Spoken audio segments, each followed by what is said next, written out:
हरे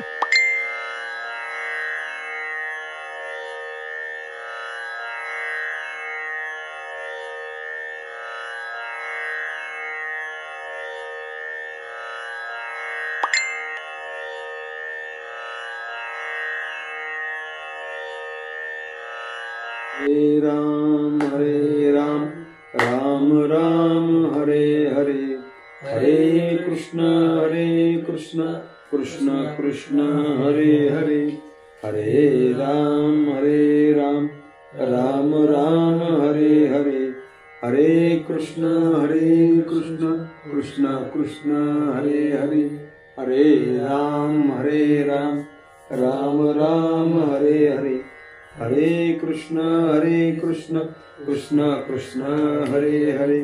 पुंडलिक वरदा हरी विठ्ठल, श्री ज्ञानदेव तुकाराम, पंढरीनाथ भगवान की जय, माऊली ज्ञानेश्वर महाराज की जय, जगद्गुरु श्री तुकाराम महाराज की जय, सद्गुरुनाथ महाराज की जय। गुरुर्ब्रह्मा गुरुर्विष्णु गुरुदेव महेश्वरः, गुरु साक्षात् परब्रह्म तस्मै श्री गुरुवे नमः।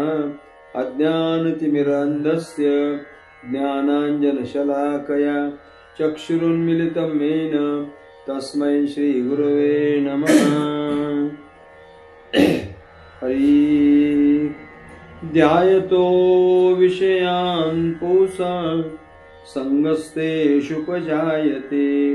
संगात् संजायते काम, कामात् क्रोधो विजायते, क्रोधाद् भवति सम्मोह, सम्मोहात् स्मृतिविभ्रमः, स्मृतिभ्रंशात् बुद्धिनाशो, बुद्धिनाशात् प्रणश्यति। तेव्हा आपण पाठीमागच्या सत्रामध्ये हा श्लोक विचारात घेतला होता।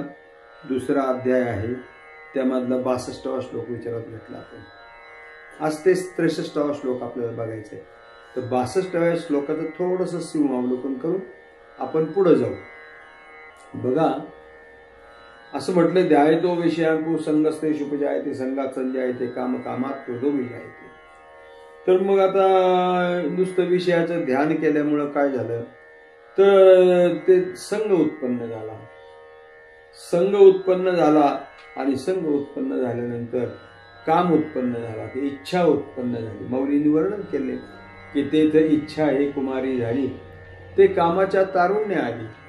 मग इच्छा निर्माण झाली आणि म्हणे ती कामाच्या तारुण्यात आली, म्हणजे ती इच्छा जी आहे, मला हे हवंय, मला ते हवंय, मला अमका असं हवंय, अशी एक इच्छा आहे। तर तो काम उत्पन्न झाला, आणि काम उत्पन्न झाला की मग काय होतं की वासना उत्पन्न होती। ते वेगवेगळ्या प्रकारचे पंचविषयाचे 5 वासना वेगवेगळ्या, अजून लोकवासना वेगळी आहे, देह वासना वेगळी आहे, असं अनेक आहे, शास्त्र वासना पण आहे, असे वेगवेगळे प्रकार हे सगळं उत्पन्न होत असतं। म्हणून परमार्थ करणाऱ्या व्यक्तीने खूप बारकाईने परमार्थ केला पाहिजे, त्याच्यावर जबाबदारी आहे, फार मोठी जबाबदारी, परमार्थिकावर जबाबदारी आहे की आपण कसं वागलं पाहिजे। आपल्याकडे बघून जर लोक आचरण करतील, आपल्याकडे बघून जर लोक त्या ठिकाणी विचार करतील, तर मग आपण योग्य वागलं पाहिजे। आचरण महत्वाचं आहे।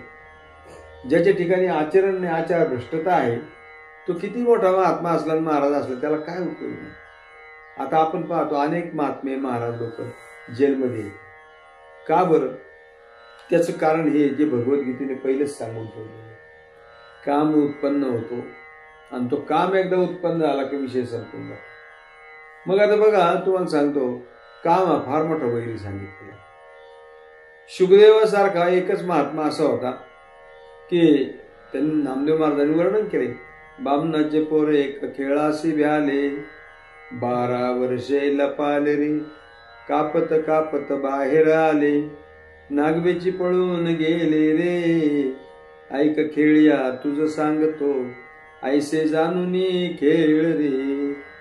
ते म्हणले की शुकाचार्य ज्यावेळी गर्भात होते ते म्हणले 12 वर्षे गर्भातून बाहेर नाही आले ती। का बरं? तर म्हणले त्यांना असं वाटलं, मी जर गर्भातून बाहेर या जगामध्ये येईन तर माझ्या ठिकाणी काम उत्पन्न होईल, माझी भ्रष्टता होईल, मला बाहेर जायचंच नाही. शेवटी भगवंतांनी सांगितलं की अहो तुम्ही जर असं केलं तर मग बाकीच्या जगाने बघायचं कोणाला, म्हणून ते बाहेर आले. 12 वर्षे लपाले. शुकदेवासारखा महात्मा जो जन्मताच वैराग्य घेऊन आला होता. विचार करायची बाब आहे ना, वैराग्य कशाला म्हणतात? वैराग्य सोपं नाही ना. जर तुम्हाला त्या कामातून वाचवायचं असेल तर वैराग्य निर्माण झालं पाहिजे. वैराग्य म्हणजे, वैराग्याची व्याख्या विचारसागरामध्ये केलेली आहे. इहलोकापासून तर ब्रह्मलोकापर्यंत अनुकूल मानलेल्या त्यागाच्या भोगाच्या त्यागाच्या इच्छेला वैराग्य म्हणतात. म्हणजे अनुकूल जो भोग आहे तो अनुकूल भोग न भोगावा, मला हे नको असं वाटणं म्हणजे वैराग्य. आता वाटतं का कोणाला? चांगले मार्गाला नाही वाटत. सगळ्या प्रकारचे भोग असावेत असे वाटतं. मग तो शब्द, स्पर्श, रूप, रस, गंध सगळ्या प्रकारचे भोग, भोगात हे लोक अडकलेले आहेत. प्रबोधनात नाही कोणी अडकलं. फार थोडे लोक आहेत की ज्यांचे काहीतरी प्रबोधन आहे, नाहीतर प्रत्येक जण भोगात अडकलेला आहे. गरीब महाराज आता दिसायचा नाही लोक नाही केलं.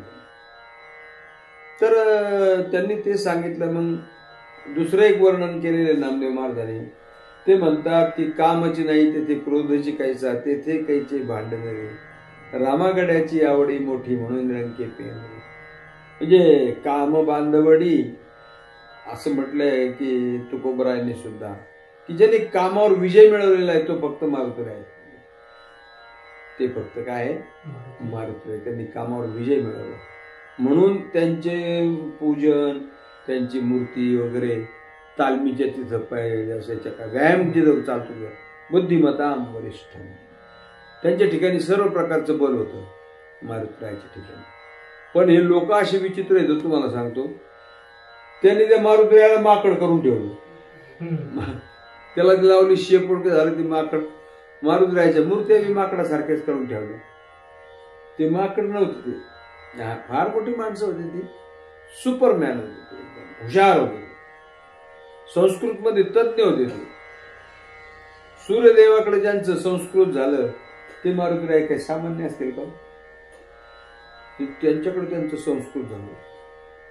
रामप्रभूंची पहिली भेट झाली तर ते संस्कृत मध्येच बोलली होती. हा, आता नाही का, आता तसंच आहे ना.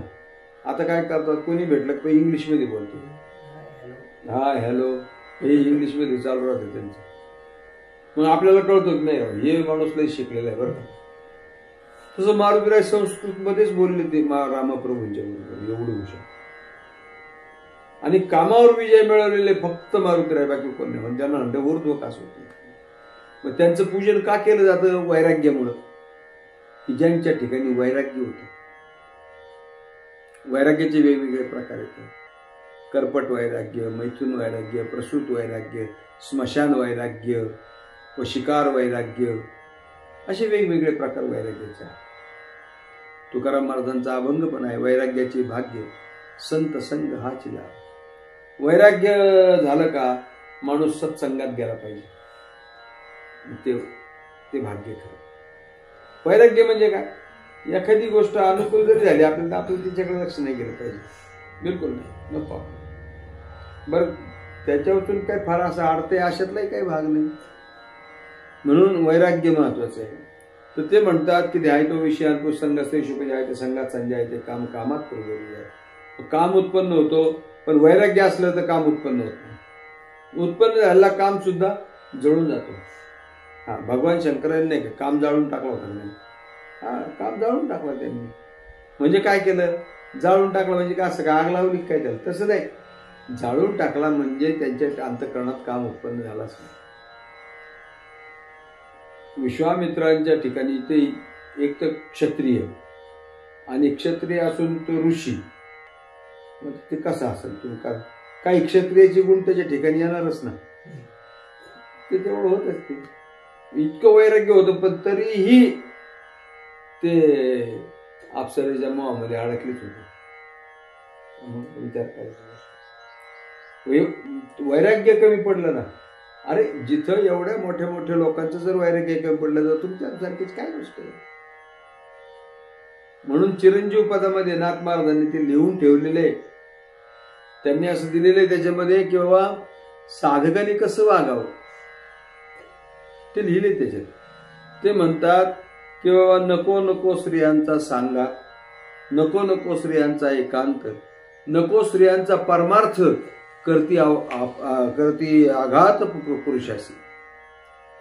स्त्रियाचा तो संग नको नारायणा, काष्टाया पाषाणा मृत्तिकेच्या, तुकाराम महाराज. आणि नाथबाबांनी त्या चिरंजीव पदामध्ये काय सांगितलं ते स्त्री संग नको, परमार्थामध्ये सुद्धा नको. का? कधी आघात होईल सांगता येत नाही, कधी वासना उत्पन्न होईल सांगता येत नाही. म्हणून आसक्ती उत्पन्न होऊ नये याच्याकरता तुम्ही लांब राहिले पाहिजे. मग त्याच्यातून मी परत नाथांच्या लक्षात असं आलं की गृहस्थी साधक काय म्हणतील. म्हणाल गृहस्थी साधके, स्वस्त्री सांडोनी जावे के, ये विषयी उत्तर निके ऐक आता सांगेन. ते म्हणले मग कदाचित गृहस्थ आश्रमी साधक म्हणतील आम्ही काय करावं, आम्ही आमची बायको सोडून द्यावी का? ते म्हणले तसं नाही. स्वस्त्री सही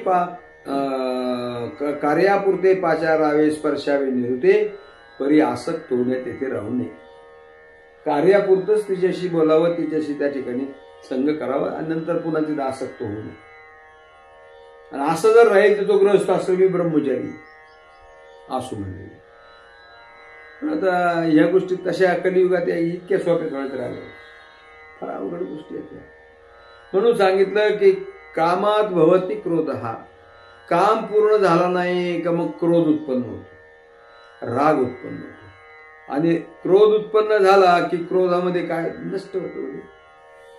काही काही पोरं इतके रागीट असतात ना की विचारू नका, नाही रागीट. घरातले वस्तू फोड, टीव्ही फोड. ते पाकिस्तानी नाही का, भारत जिंकला का ते आपल्या टीव्ही फोडते. अरे पण तुझा टीव्ही फोडून काय ते भारत तुमचं पाकिस्तान जिंकणार आहे का? त्याच्यावर दगड घालायचं. म्हणून राजकीय माणसाच्या तो क्रोधी नसला पाहिजे. तो जर क्रोधी असला तर देशाचं कधी वाटोळं करीन सांगता येत नाही.